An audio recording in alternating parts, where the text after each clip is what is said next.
기도하시겠습니다. 사모함으로 함께 모여 찬양으로 영광 돌리며 우리의 간구를 하나님 앞에 올려드렸습니다. 이 시간 사모하는 심령으로 말씀 양식 받기를 원합니다. 믿음의 큰 그릇 예비했습니다. 지혜와 명철로 허락하시되 성령의 충만하심 속에서 꼭 눈을 들어 하나님을 배우게 하여 주시고 귀가 열려 하나님의 음성 들을 수 있게 하시옵소서. 연약한 종 세우셨사오니 성령의 두루마리 입혀주시고 오직 복음의 나팔수로만 쓰임받게 하시옵소서. 말씀하시는 분은 아버지 하나님이심을 인정하오며 우리 주 예수 그리스도의 이름으로 기도합니다. 아멘. 오늘은 남다른 감격이 저에게 있는데 성도님들은 어떠신가 모르겠습니다. 이제 이번 주 오늘로써 로마서의 대단원의 막을 내리게 됐습니다. 코로나 시기가 아니었더라면 성도님들이 함께 예전에 책거리라고 그러지요. 떡도 좀 하고 작은 잔치도 좀 하면서 기뻐하고 함께 나누는 은혜가 있었으면 좋겠다 싶은데 안타깝게도 다 모이지도 못하고 코로나 때문에 식사나 간식 같은 것도 함께 나누지 못하니까 아쉬움이 좀 많습니다. 나중에 정말로 좋은 시기가 오면 그때는 정말로 우리가 책거리 크게 한번 했으면 좋겠다 하는 생각이 듭니다. 자, 말씀으로 들어가 보겠습니다. 오늘 본문의 내용은 바울과 함께 있는 일행들이 인사를 전하고요. 송영이라고 그러죠. 하나님께 영광을 돌리는 것으로 마치고 있습니다. 21절에 보시면 나의 동역자 디모데와 나의 친척 누기오와 야손과 소시바더가 너희에게 문안하노니라 이렇게 말씀을 합니다. 여기서부터는 이제 마지막 마무리입니다만 바울 사도가 지금 함께 있는 이들을 소개를 하고 그들도 로마 교회의 성도들에게 문안하는 것을 전하고 있는 내용입니다. 자, 그런데 바울 사도와 함께 하고 있는 이들의 이름을 쭉 불러갈 때에 먼저 나의 동역자 디모데와 이렇게 말씀을 하고 있어요. 사실 바울 사도는요, 이 디모데에게는 남다르지요. 이제 개인적으로 인사를 주고 받을 때에는요, 디모데전서 1장 2절이나 18절 말씀을 가보면 믿음 안에서 참 아들 된 디모데에게 편지한다. 또 아들 디모데야 이렇게 해서 아들이라고 불렀습니다. 그런데 이 로마서는 이제 공적인 글이 되지요. 공적으로 보낼 때는 나의 동역자 디모데다 이렇게 부르고 있는 것을 보게 돼요. 자, 여기서 디모데에게 좀 초점을 맞춰 보겠습니다. 디모데, 바울 사도에게는 어떤 사람이었을까? 오늘 이 글만 보더라도 이 디모데는 때로는 아들 같기도 하고 때로는 동역자로서 함께 동역해 주었던 인물이라는 거지요. 제가 종종 이런 글들을 읽으면서 감동이 되는 부분들은 그래요. 우리가 과연 내가 생각하고 있는 하나님과 하나님께서 나를 생각하시는 바는 어떨까? 이런 생각들이 참 많이 들어요. 디모데는요, 최선을 다해서 바울 사도에게 아들 같은 존재이기도 했고 동역해주는 오른팔과 같은 동역자이기도 했습니다. 바울 사도의 마음속에 그랬는데 디모데는 어떠했을까? 역시 디모데도 바울 사도를 참목자로 생각하고 또 영적으로 나를 지도해주고 나를 사랑해주는 부모와 같은 아버지와 같은 존재이다 이렇게 생각했던 것들이 오늘 말씀 속에서도 많이 느껴지고 있어요. 또 누기오와 야손과 소시바더가 너희에게 문안한다 그럽니다. 사실요, 이 이름들이 참 생소하시지요? 우리가 전혀 성경에서 이 이름들을 대면하지 않았던 것은 아닙니다. 사실 우리가 이제 이 사도행전이라고 하는 것이 성령님께서 주의 사자들을 통해서 복음을 전하고 선교하시는 역사를 쭉 기록하고 있어서 사도행전이라는 말을 쓰는데 이 사도행전에 가보면 역시 바울 사도가 선교했던 행적들도 역사적으로 잘 기록이 되어져 있어요. 그러니까 거기에 가보면 지금 이 로마서 마지막에 함께 있는 이들을 소개하는 이름들이 나오는데, 누기오 같은 경우에는 사도행전 13장 1절에 가보면 바울과 함께 안디옥에 교사로 있었던 구레네 사람 누기오라고 하는 인물과 같은 인물로 보여집니다. 그러니까 바울 사도가 이 안디옥 교회에서 처음으로 안수를 받고 선교사로 파송을 할 때에 이 안디옥 교회에 바울과 같은 교사들이 여럿 있었어요.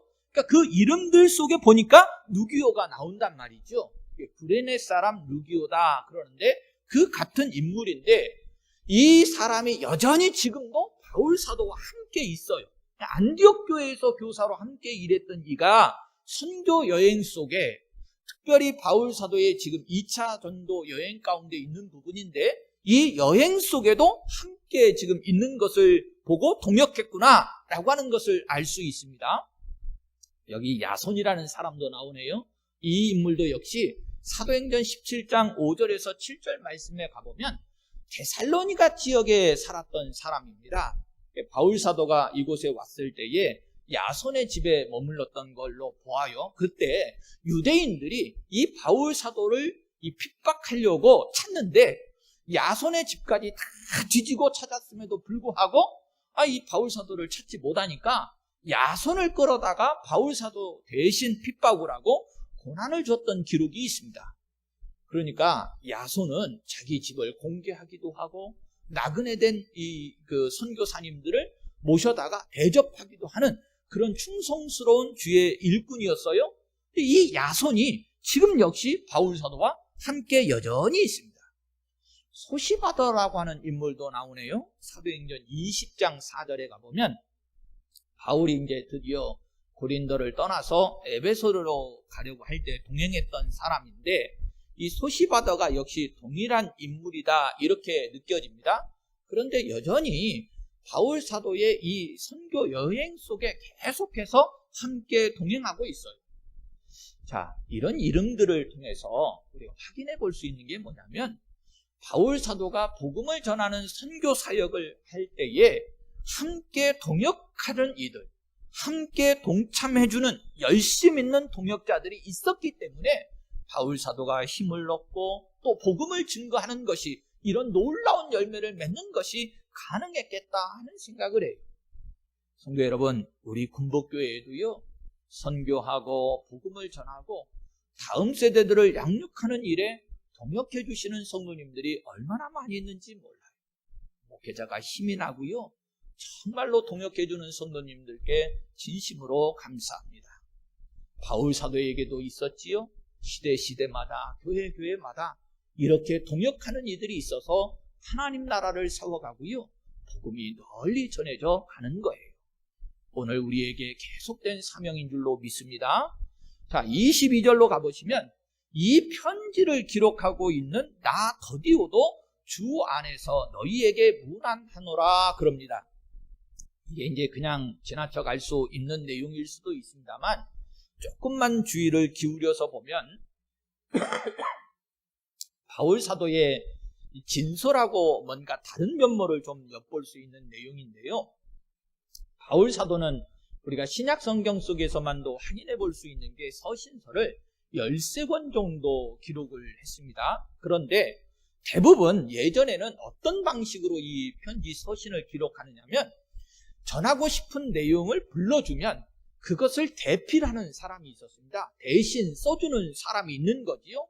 그러니까 로마서 같은 경우에도 더디오가 이제 대서를 합니다. 그런데 로마서는 아주 특이한 것이, 대서, 자기가 글을 이렇게 편지를 받아 쓰고 있는 이 사람이 이 편지를 기록하고 있는 나 더디오도 주 안에서 너희에게 문안하노라 그래요. 여러분, 요즘 시대 같으면 그럴 수 있겠다 이런 생각이 좀 드실런지 모르지만, 아니요, 여기에는 아주 특별한 의미가 담겨져 있을 수밖에 없는데, 바울 사도가 편지를 쓰는데 그것을 받아 쓰고 있는 더디오에게 문안할 수 있도록, 그것도 쓰고 있는 자기의 이름으로 문안할 수 있도록 허락을 해줬다는 거예요. 이건 아무나 할 수 있는 일이 아니에요. 예를 좀 들어보겠습니다. 예전에 조영남 씨가 가수인데요. 제가 깜짝 놀랐어요. 화가라고 그러더라고요. 아니, 그림을 그려가지고 그것도 아주 유명 화가가 돼가지고 그림을 그리고 무슨 그 전시회도 하고 판매도 하고 그러는데요. 뉴스에 사기죄로 고발이 당해가지고 대대적으로 나왔어요.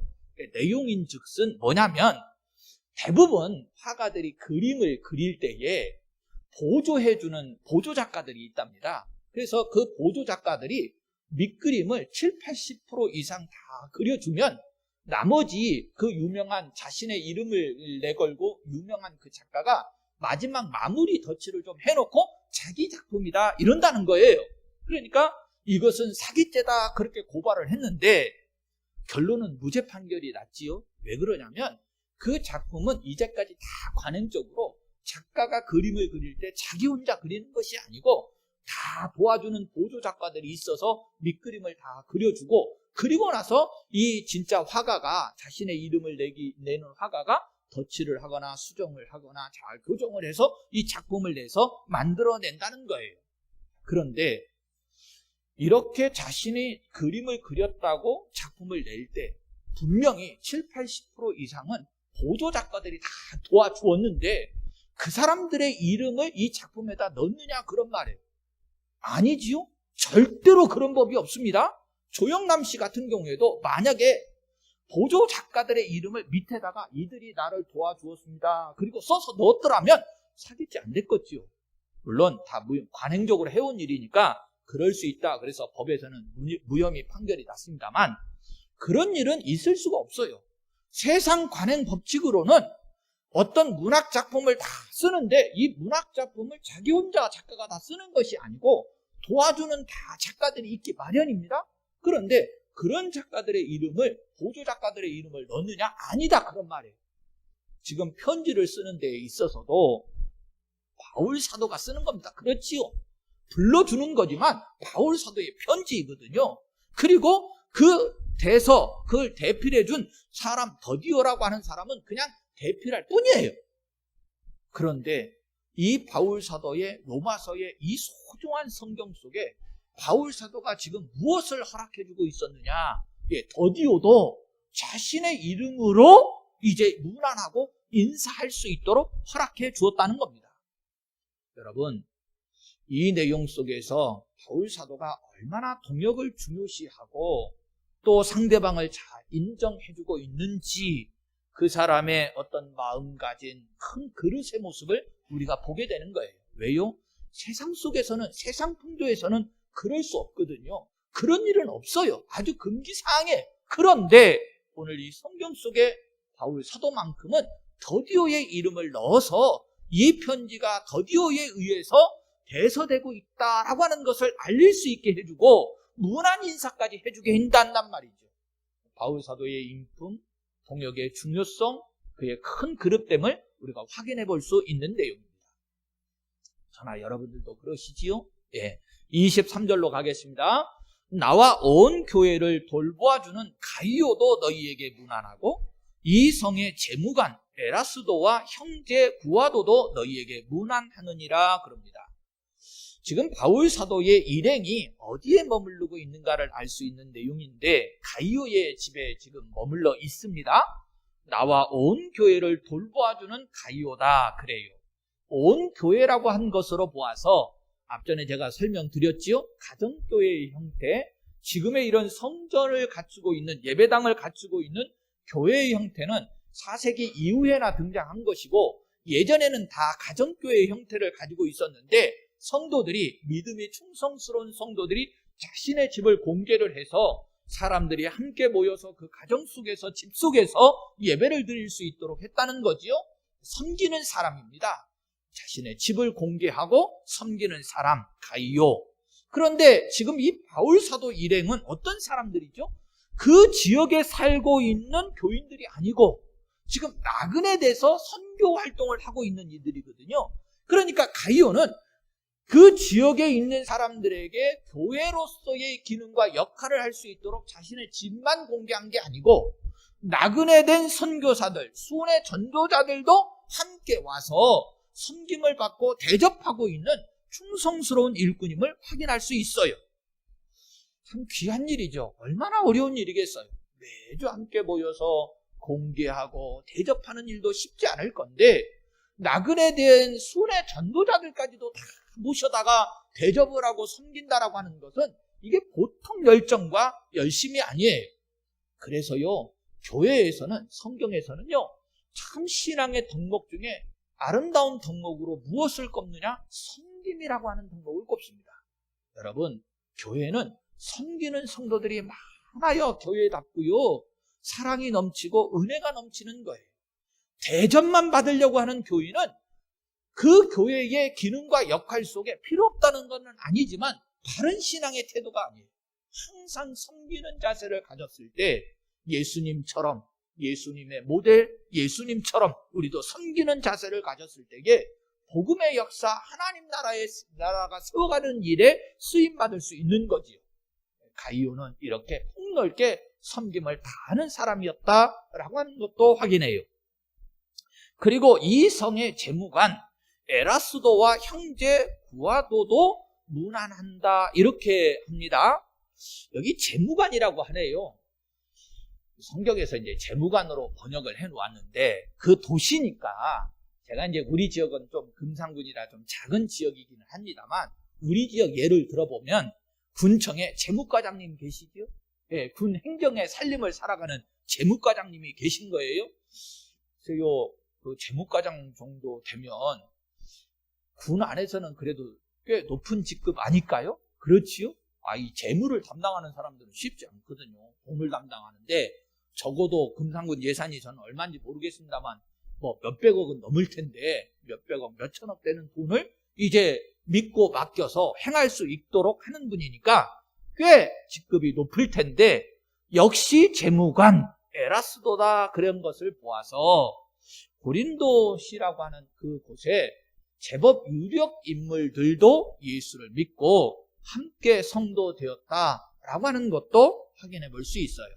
자, 지금까지 이렇게 쭉 해서 역시 바울 사도와 함께 하고 있는 이들이 이제 문안 인사를 전하는데 여러분 대부분 문안 인사를 전할 때에는 서로 간에 아는 사이일 때 전할 수 있는 거지요. 그렇잖아요. 로마 교회의 교인들이 전혀 모르는 사람들인데 문안한다 라고 꼭 편지에다 성경에다 써놓을 일이 있을까요?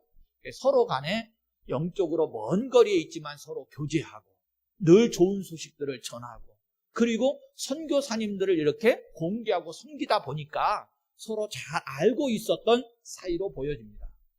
교회와 교회, 지역과 지역의 연합이 이렇게 참 소중한 거예요. 자, 27절 마지막 절로 좀 가보시면 바울 사도가 다른 서신들은 대부분 성도들을 축복하는 것으로 마칩니다. 그렇지요?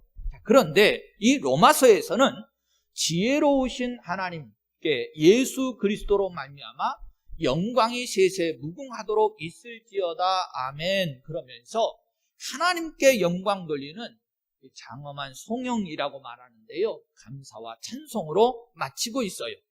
이것은 지금까지 우리가 살펴본 로마서의 내용으로 볼 때 정말로 합당한 결론이라고 말할 수 있는데 로마서는 그 구조가 어떻게 되어 있다고 그랬습니까? 1장부터 11장까지가 하나님께서 우리에게 해주신 일, 우리를 위해서 행하신 일, 복음이라고 그랬어요. 교리라는 말을 썼는데 그것이 중심이었고 이 하나님이 행해주신 은혜와 사랑을 받은 이들이 12장부터 충성하고 헌신하며 어떻게 실천하며 살아갈 것인가를 잠시 소개하는 내용이었습니다. 다른 이 성경들은, 서신서들은 그 고린도 교회에 필요한 말씀들을 전하는 위기였지만 로마서는 로마서 교회에 보내는 편지임에도 불구하고 복음의 교리를 잘 정리를 했고 그것을 받은 성도들이 어떤 삶을 살아야 하는가라고 하는 내용으로 갖추었어요. 그러니 하나님께서 행해주신 그 은혜와 사랑을 생각하면서 우리 성도들이 마지막에 어떻게 화답을 해야 옳은 것인가? 하나님을 영화롭게 하는 감사와 찬송을 드리는 것이 합당하겠지요. 그래서 로마서는 하나님을 향해서 감사와 찬송과 영광을 돌리면서 마무리를 짓고 있는데 이 내용도 조금만 더 깊이 살펴보겠습니다. 그러면 바울 사도는 어찌해서 이 로마서를 마치면서 감사와 찬송으로 마치고 있는 것일까? 그리고 또 하나, 그 안에 담겨져 있는 내용 속에 지혜로우신 하나님이다, 이렇게 부르고 있거든요. 자, 이 부분도 한번 설명해 볼게요. 25절과 26절 속에 나타나 있는 내용을 보면 바울 사도가 이제까지 증거한 내용이 나의 복음과 예수 그리스도였습니다. 그리고 영세 전부터 그랬는데 하나님 속에 감추어져 있다가 이제는 나타나신 바 된 신비에 계시다. 그렇기 때문에 지혜로우신 하나님이라 이렇게 호칭을 하고 있거든요. 좀 더 설명해 볼게요. 우리가 이제 복음이라고 하는 말을 씁니다. 이미 우리에게 소개되고 알려지게 되었으니 우리가 그 신비로운, 예전에는 감추어져 있어서 비밀이라고 그랬는데 이 비밀을 알고 나서 그 비밀의 내용에 합당한 이름을 붙인 것이 복음이거든요. 이 감추어졌던 것들이 우리에게 전하여지고 들려졌는데 너무나도 복된 소리구나. 그래서 복음이라고 해요. 그러나 여러분, 성경적으로 쭉 내용을 보면 역시 지금 바울 사도가 인정하고 있는 대로 감추어져 있었던 비밀이었습니다. 성삼위 하나님께서 25절에 보면 영세 전에 계획하고 정하신 건데, 그래서 이것을 우리에게 알게 해주신 이 복음의 역사를 쭉 보니 정말로 하나님의 놀라운 신비이고 이것을 계획하신 걸 보니 하나님은 참으로 지혜로우신 분이구나 라고 하는 거거든요. 자, 로마서에서는 이렇게 정리가 됐습니다만 제가 이것을 좀 더 이해할 수 있도록, 쉽게 이해할 수 있도록 다른 성경을 좀 하나 인용을 해서 예를 들어 봐 드릴게요. 똑같은 내용인데요. 이 점을 고린도서에서는 고린도전서 2장 6절에서 7절 말씀을 보면, 그러나 우리가 온전한 자들 중에서는 지혜를 말하노니 이는 이 세상의 지혜가 아니요 또 이 세상에서 없어질 통치자들의 지혜도 아니요 오직 은밀한 가운데 있는 하나님의 지혜를 말하는 것으로서 곧 감추어졌던 것인데 하나님이 우리의 영광을 위하여 만세전에 미리 정하신 것이라. 그러면서 이 지혜가 어떻게 해서 어떤 내용으로 정해져 있고 우리에게 소개되어지고 있는지 잘 풀어서 설명해 주고 있어요. 자, 그리고 여기서 이제 우리에게 가져와서 좀 생각해 보겠습니다. 저나 여러분들을요, 그리스도인들이라고 불러요. 자, 왜 그리스도인들인가? 사실은 오늘 말씀과 연관지어서 보면요, 그리스도인들은 이 하나님의 신비, 이 감추어졌던 비밀을 알고 깨달은 사람들, 그리고 이 비밀을 믿고 간직한 사람들, 그 사람들을 그리스도인이라고 그래요. 왜 그리스도라고 하는 이름을 붙이게 되었느냐? 그 감추어져 있었던 비밀의 핵심이 뭐냐? 예수님, 그리스도거든요. 성경은 그래서 이 감추어져 있었던 비밀 예수 그리스도를 우리에게 차곡차곡 열어서 알려주시고 소개했는데, 그 비밀을 깨달아 알아서 그 비밀의 중심인 예수 그리스도를 믿게 된 사람들, 그래서 그리스도인들이라고 말하는 것이고, 지금 저나 여러분들을 이 말씀으로 끌어오면 우리는 이제 어떤 사람들이에요? 그 비밀을 깨닫고 믿고 간직한 사람들이 되었다라고 하는 것이죠. 그리고요, 그냥 간직이 아닙니다. 성도 여러분, 이 표현을 성경대로 좀 한번 해볼게요. 골로새서 1장 27절 말씀에 가보면, 이 비밀은 너희 안에 계신 그리스도시니 곧 영광의 소망이니라. 할렐루야. 얼마나 정확하게 성경이 답을 주고 있습니까? 이 비밀은 너희 안에 계신 그리스도시다. 자, 우리가 간직했지요? 그래서 그리스도인이라고 불렀어요? 그런데 이 간직하고 있다라고 하는 것으로 끝나는 것이 아니고 이것이 곧 우리의 내일에 있어서 영광의 소망이 된다는 겁니다. 자, 성도 여러분, 우리가 예수를 믿는다 그럴 때는요, 큰 틀 속에서 두 가지를 좀 유념하시면 좋습니다. 첫 번째로는요, 내가 죄인 되었지만 예수 그리스도의 나를 대신한 속량의 은총을 통해서 내 죄값을 다 치르고 의인 되었다는 거예요. 다시 우리가 하나님의 자녀로 회복되었다라고 하는 진리가 있습니다. 자, 그런데 이 진리가 회복된 것으로 끝난 게 아니에요. 하나님은 그냥 너희들의 죄를 용서했다 이것으로 끝나는 것이 아니고 이후에 다시금 하나님의 영광 중에 이르러 우리도 영화롭게 되어져서 하나님의 그 영광의 나라에 이룰 수 있도록 인도해 가시는데 이 부분은 뭐라고 말하느냐? 소망이라고 말하는 거예요. 그래서 영광의 소망이니라 성경이 이렇게 말씀하죠. 자, 저나 여러분들이 이 시간 예수 믿었어요. 구원의 자녀가 됐어요. 이 시간 이 자리에 함께 오셨어요. 하나님께 예배하고 찬송하는 거 합당하지만 그러나 그 이후에는 무엇도 우리에게 있는 거죠? 소망도 있는 겁니다. 왜요? 성경이 약속하셨잖아요. 하나님이 약속하신 것이기에 우리가 이 시간 함께 모여서 구원받은 기쁨과 감격으로 예배도 드리지만 이후에 하나님 나라의 영광 중에 이룰 것에 대한 소망도 갖는 것입니다. 그래서 너희 안에 계신 그리스도니 곧 영광의 소망이니라 그러고서요. 이것이 비밀이라고 말해요. 자, 그러면 조금 더 생각해 볼게요. 왜 자꾸 비밀 그럴까? 여러분, 비밀이라고 하는 것은 모든 이들이 다 알고 있으면 비밀입니까? 비밀이 아닙니까? 비밀이 아니지요. 예, 구분을 해보면 늘 제가 말씀을 드리는데 이 세상은 영적으로 보면 두 부류가 있다고 그랬어요. 예, 하나님의 자녀된 부류가 하나 있고 여전히 사탄의 종과 노예로 살아가는 이들의 부류가 있어요. 영적으로는 이렇게 두 부류로 딱 나눠져요. 그런데 하나님의 자녀되고 그리스도인 된 우리들에게는 이미 복음이 이 비밀이 밝히 다 드러났지만 우리끼리는 다 아는 내용이지만 그러나 여전히 알지 못하는 이들이 있네요. 자, 알지 못하는 이들이 있으니까 뭐가 되는 겁니까? 비밀인 거예요. 여전히 비밀이지요. 자, 저나 여러분들이 얼마나 이 부분이 감격스러운지 몰라요. 하나님께서 이 놀라운 신비 예수 그리스도를 저와 여러분들은 알게 하시고 믿게 하시고 더 나아가 영광 중에 소망 갖게 하셨는데 그런데 안타깝게도 여전히 이 비밀을 알지 못해서 멸망의 자리에 놓여있는 이들이 있다는 거지요. 이것도 너무 감격스럽습니다만 그러나 하나님의 계획 중에는 무엇도 있지요? 우리끼리만 있는 게 아니에요. 하나님의 계획의 섭리 속에는 무엇이 있어요? 이 비밀, 이 감추어져 있는 이 비밀을 우리에게 알려주시면서 세상 사람들은요 뭔가 비밀이 있잖아요. 그러면 너만 알아? 절대로 다른 사람한테 얘기하면 안 돼? 이러지요? 약속 지켜? 그럼에도 불구하고 나중에 보면 다 소문이 돌아져 있는데 그런데 이 비밀을요 하나님은 감추라고 하지 않으세요. 성경은 우리에게 이 비밀을 어떻게 하라고 하시죠? 전하라고 하세요. 전하라고. 알게 하라는 거예요. 여러분, 그 사명이 저와 여러분들에게 있습니다.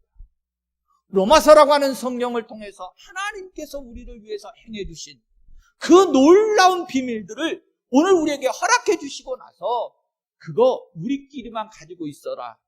너희들만 간직해라. 이렇게 하지 아니하시고 전하라고 하시는 거지요. 사랑하는 성도 여러분, 전하셔야 됩니다.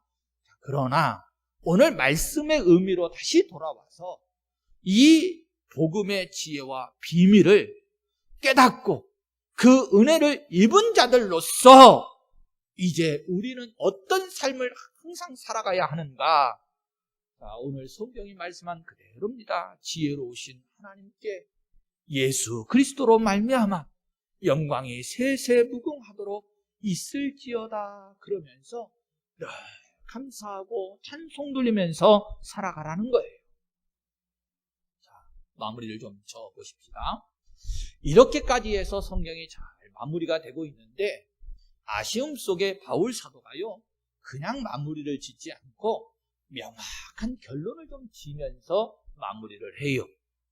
로마서를 기록한 목적을 밝히고 있는 것인데 크게 두 가지를 소개하고 있습니다.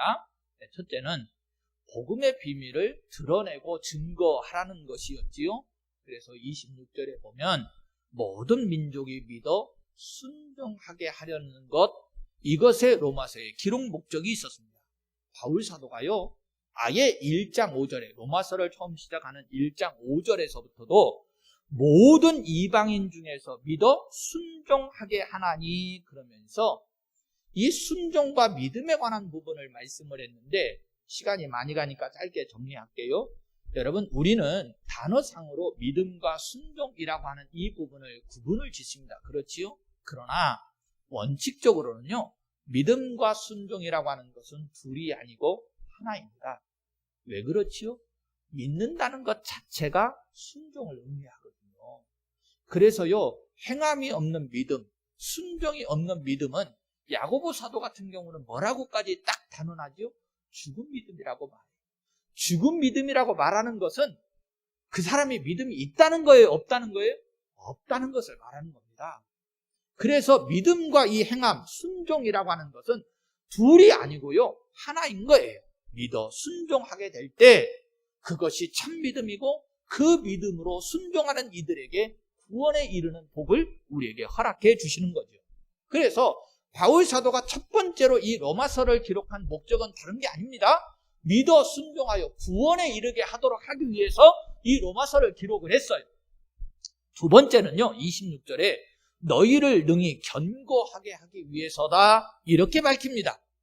바울이 로마에 가기를 그토록 원했는데요, 왜 로마에 가기를 그토록 원했는가도 성경에 기록을 했는데 1장 11절 말씀을 보면 어떤 신령한 은사를 너희에게 나누어 주어 너희를 견고하게 하려 함이니라 이렇게 말씀했어요.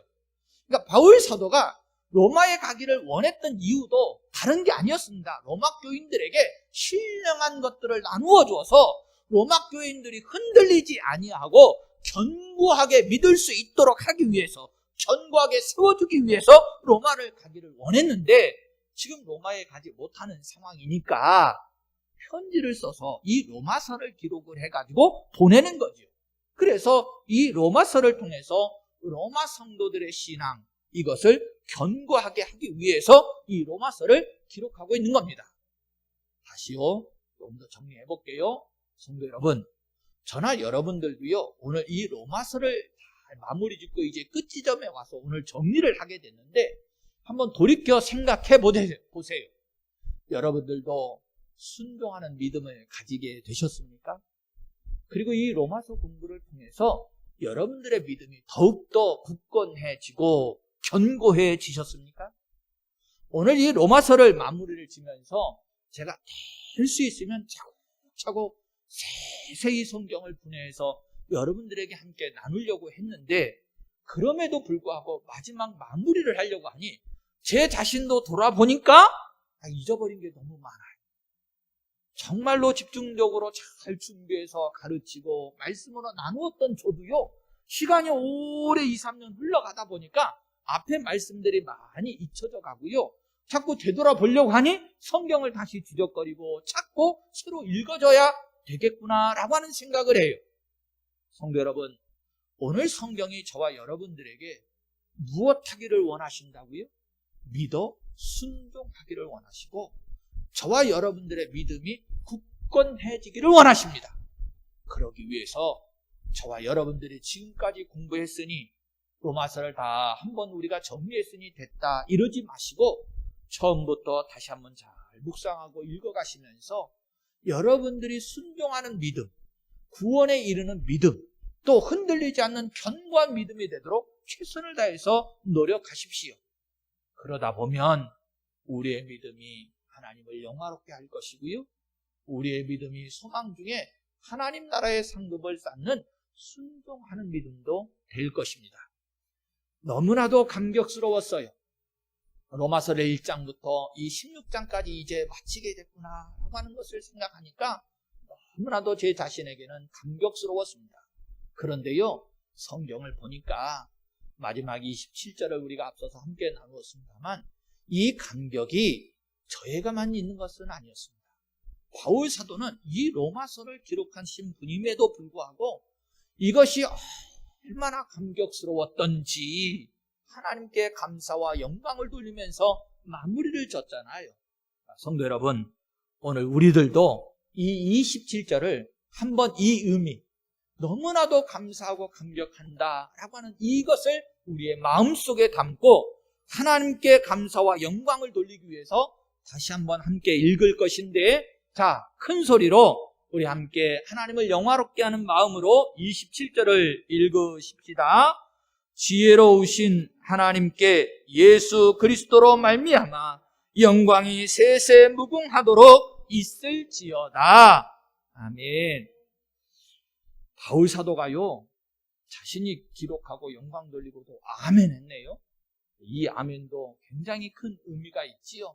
그렇게 되기를 원합니다. 이런 뜻이잖아요. 그렇지요? 자, 우리도 한번 합창으로 아멘 한번 우리가 감사합니다 하는 마음을 담아서 해보십시다. 아멘. 기도하시겠습니다.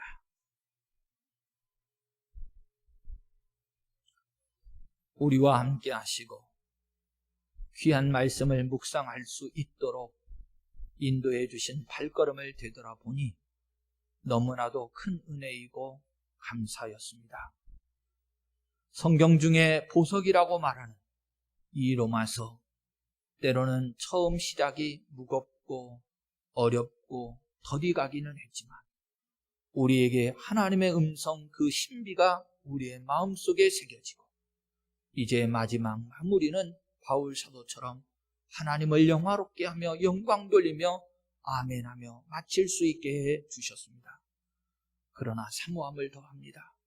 이 말씀이 계속 우리의 심령 속에서, 우리의 삶 속에서 역사가 일어날 수 있도록 성령님 꼭 인도하여 주시옵시고, 이 말씀이 계속 깨달음이 될 수 있도록 우리에게 사모함을 더하여 주셔서 1장부터 16장까지 다시금 쭉 읽어가며 계속 성경을 가까이 해가며 통행케 해 주시옵소서. 다시 한번 사모하며 기도합니다. 성경을 보는 대로 끝나지 않게 하시고 하나님의 지혜와 명철로 함께 해주셔서 우리 군복교회 성도들이 믿어 순종하게 하시옵시고 굳건한 믿음으로 반석 위에 세워지는 역사가 있어지게 하여 주시옵소서. 우리 주 예수 그리스도의 이름으로 기도합니다. 아멘.